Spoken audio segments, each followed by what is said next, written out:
there, little dreamers. Are you ready for an adventure?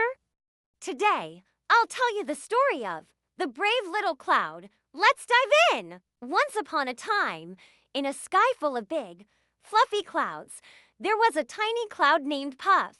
Now, Puff wasn't just small, oh no, he was the tiniest cloud in the whole sky. While the other clouds were busy making rainbows and big, booming thunderstorms, Puff could barely sprinkle a few drops of rain. Every day, the big clouds teased Puff.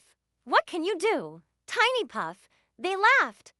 Puff would sigh and whisper to himself, "One day, I'll do something amazing." One sunny morning, the clouds gathered for the Great Sky Challenge. The challenge was to water the driest field in the valley far below. The winner would become the cloud of the month. The big clouds puffed out their chests. "This will be easy," they bragged. But when they looked down, they saw a huge field surrounded by mountains. The mountains made it impossible for the big clouds to squeeze through. "Oh no, we're too big to fit," the big clouds groaned. That's when Puff had an idea.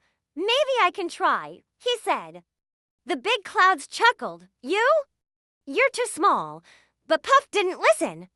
He floated down, wiggling and squeezing between the mountains. "I may be small," he thought, "but I'm just the right size for this job." As Puff reached the dry field, he focused all his energy. "Come on, little raindrops," he cheered. And guess what? Tiny raindrops began to fall, drip, drip, drip. Then, faster and faster drip, drop, splash. The field soaked up Puff's rain, and soon, green grass began to grow, flowers bloomed, and the animals came back to play. When Puff floated back up, the big clouds were amazed. "You did it, Puff!" they cheered. "You saved the day!" From that day on, Puff wasn't just the tiniest cloud, he was also the bravest. And that's how Puff proved that no matter how small you are, you can do big things. The end!